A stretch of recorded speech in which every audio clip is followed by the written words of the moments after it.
The next session is about improving IVF outcomes. It is a great pleasure to introduce Dr. Ilan Tur-Kaspa, who is the founder and medical director of the Institute for Human Reproduction in Chicago and Oak Brook in the USA. He specialized in the use of AI to optimize ART outcome, advanced fertility treatment, pre-implantation genetic testing, and reproductive imaging. In addition to the thousands of IVF cycles he personally conducted over the years, over 2,500 were IVF ICSI PGT cycles for single-gen disorders, translocation, HLA typing, and aneuploidity. He is the author and co-author of over 110 scientific publications and book chapters, and he is co-editor of 2 books, Biotechnology of Human Reproduction and Ultrasound Imaging in Reproductive Medicine. Dr. Tur-Kaspa is the 2021-2022 chair of the Reproductive Imaging Special Interest Group of the American Society of Reproductive Medicine, and he served as the president of the Chicago Association of Reproductive Endocrinologists. The topic of his presentation today is AI to optimize IVF outcome. Where are we today? So Ilan, please go ahead. Thank you, Zev, for your kind invitation and introduction. It is my pleasure to talk to everyone all over the world about artificial intelligence, AI, to optimize IVF outcome, and to discuss where are we today. I'm from the Institute for Human Reproduction in Chicago, Illinois, and part of the Pinnacle Fertility USA. So for disclosure, I would like to say that I'm on the Medical Advisory Board for Embryonics, which is a startup company founded by an AI expert. And the mission is to developing and applying AI data-driven solutions to improve the journey and the success rate of IVF treatment. But I'm talking to you as a physician who is doing IRT. AI is everywhere in our life. When we Google, the AI is helping us to find out where we want to go. When we do online shopping, the AI will assist us on what we want to buy. And with social media and banking and navigation, AI is everywhere in any place. And with a smartphone, with the advantage of face recognition, it's an amazing example, great example to show us how AI developed in the last 10 years. So initially, the classic machine learning, artificial intelligence, was that human defines how to identify this face of Brad Pitt. Now, the model was training, but the expert defined what are the important features, the human expert. So now it's a feature engineering. And at the end of the day, the computer told us it's bred or not bred. This was only about 70% accuracy. So now we needed to do more to get better. So now comes the AI deep learning and how it differentiates between classical machine learning. Yes, you're correct, it's no feature engineering. So now we take pictures and tell the computers this is bred, those are not bred, and he's creating its own input layers, and he's going deep and deeper. And it's an important feature for identification. And now we can have 99% accuracy. So this is where we got with the AI, and this is why Apple put face recognition on there for security measure on the iPhones. And so what happened in medicine? In the last 10 years, with the advantage of AI, the published medical AI studies grew over 400%, mainly in radiology, cardiology, and also in histology, mainly because of image as the ability to analyze and to recognize digital images. Now, the first AI publication in reproductive medicine was in 1993. Dr. Craig Niederberger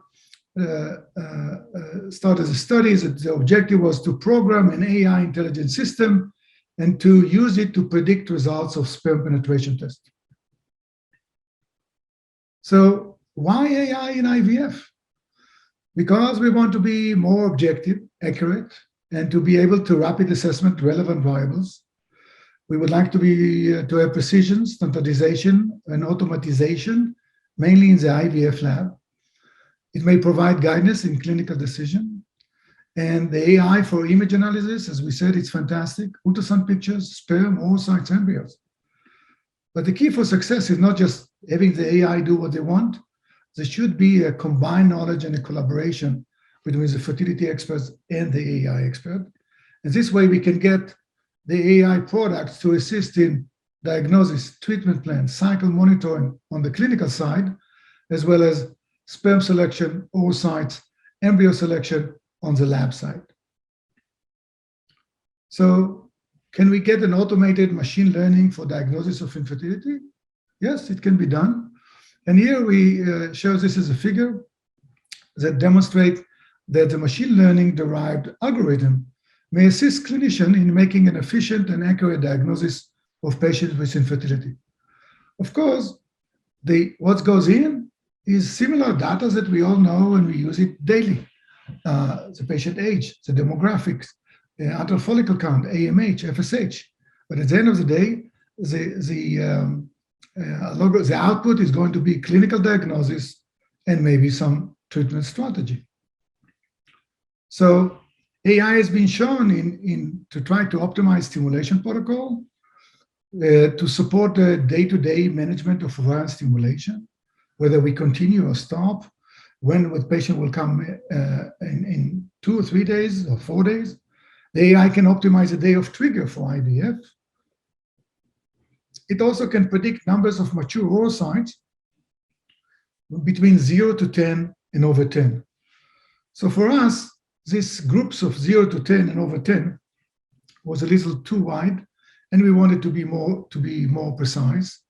So we were collaborating with embryonics, and this is a tool that was developed, and it was submitted to ESHRE 2022.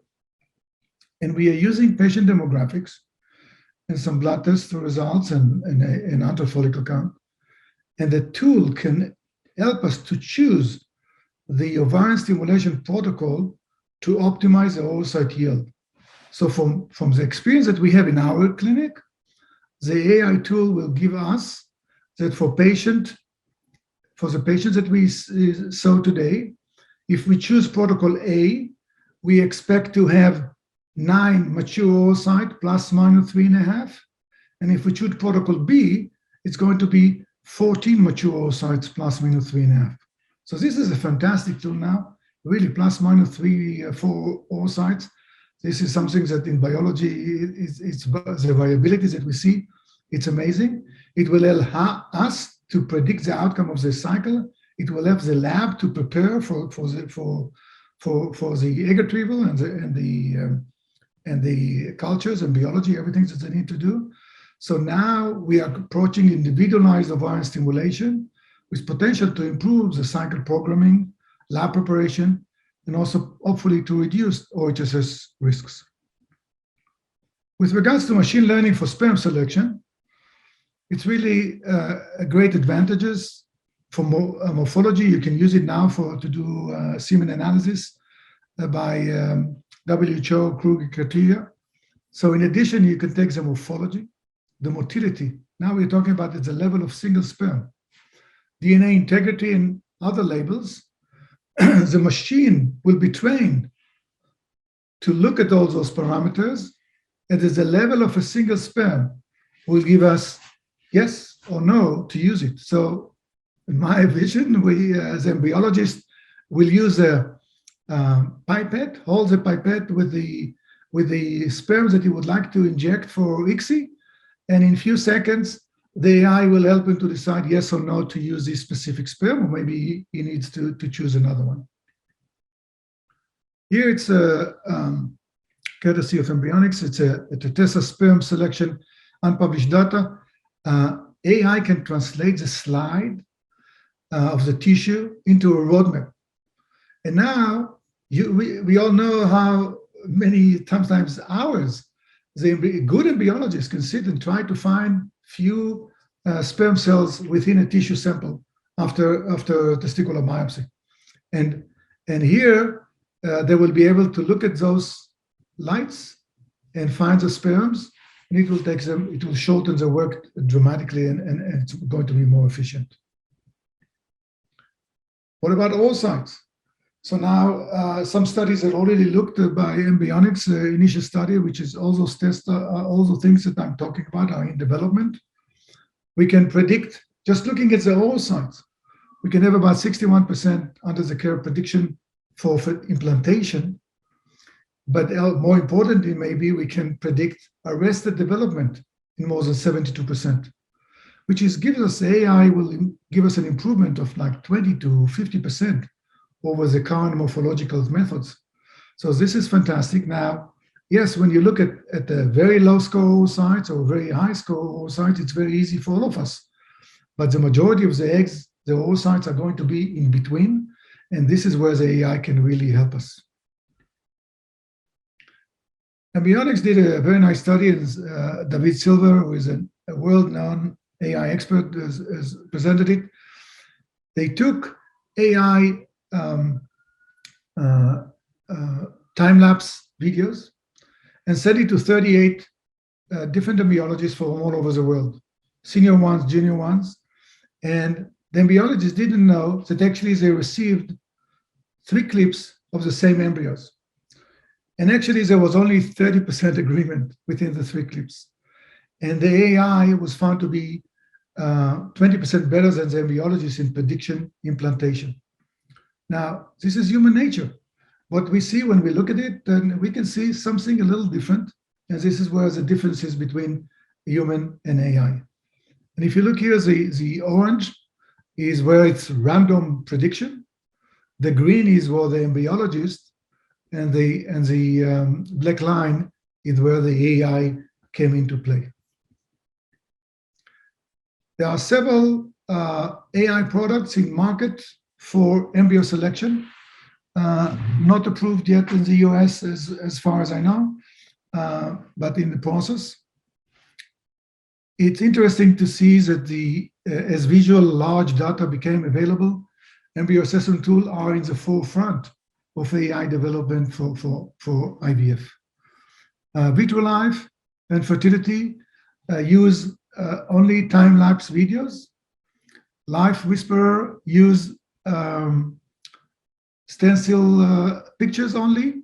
The advantage of UBAR, of embryonics, is actually that you can use both, either time-lapse video or still images of the embryo. And it will help you to decide whether this embryo has high potential for implantation, 4-5, or whether it's low potential, whether it's 1-2.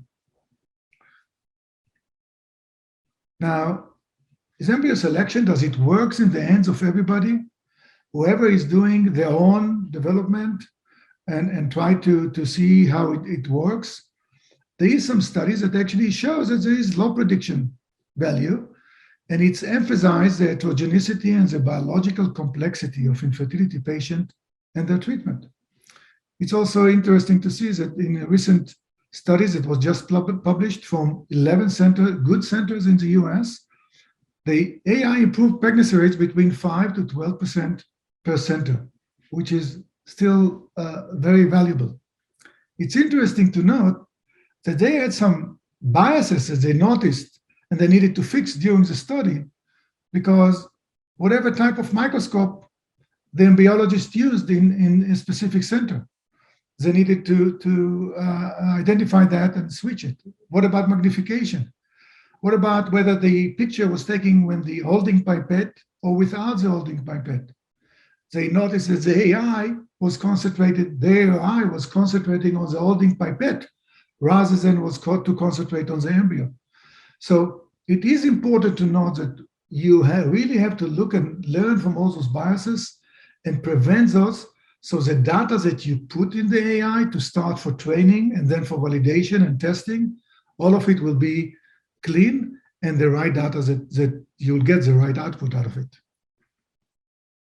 And Another area now, which is fascinating, is maybe non-invasive PGTA. And it's still, we cannot correctly identify one embryo to be whether it's aeuploid or not.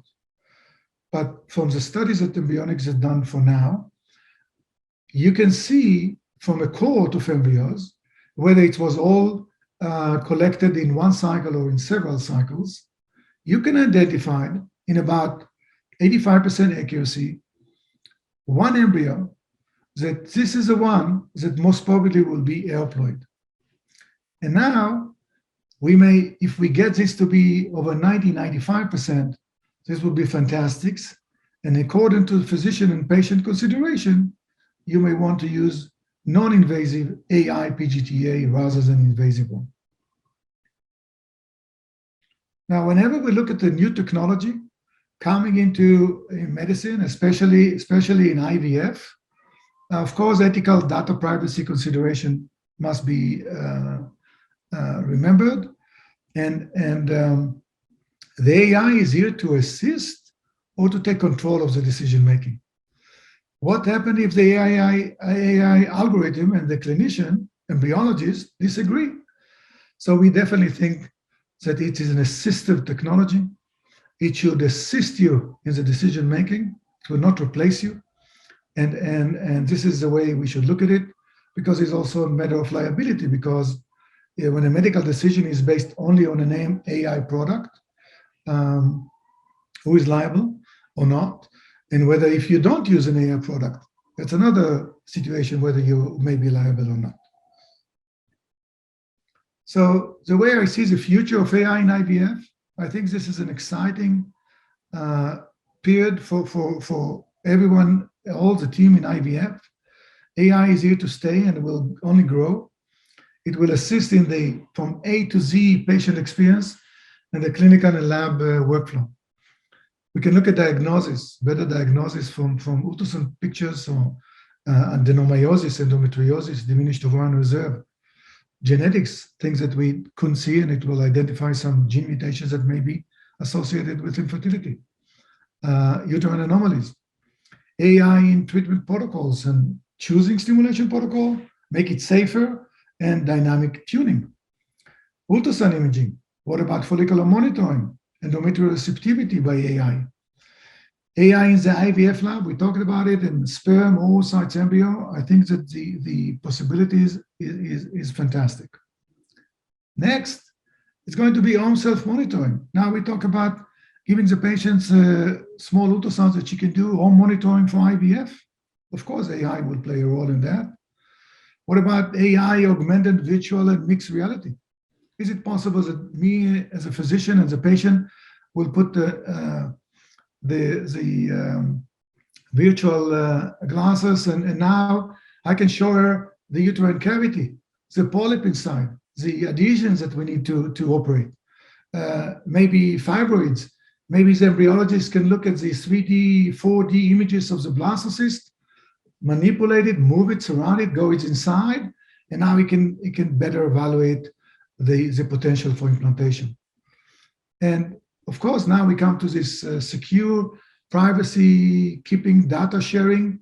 Maybe we can start using blockchain, not just for currency, but also for data, safe data and secure data, and sharing more of the information. So AI to optimize IVF outcome. This is actually, we work with the AI. It's not machine works versus humans. It's with humans. And I always tell the AI experts that we work with, I said, you have to prove me that your AI is better than my AI, meaning HI. So where are we today? So we have started data sharing with AI team. And I suggest everybody to start taking high quality pictures in the IVF labs of sperm, oocytes, embryo, because it's coming and you may use more and more AI products that may assist you in optimize the treatment and getting a better IVF success. You have here my email if somebody would like to have any questions, and thank you so much. Ilan, thank you very much for a very interesting presentation. I have one question for you. based on your experience, how physicians and embryologists accept this tool to assist in decision making? I think that it's everybody now is want to see data. So once you, in a way, it's now everybody is used to use apps and some gimmicks and some tools, and the internet and everything is coming in our hands, in our phones. So especially the young generation are more acceptable than the older generation, because this is the way we are humans.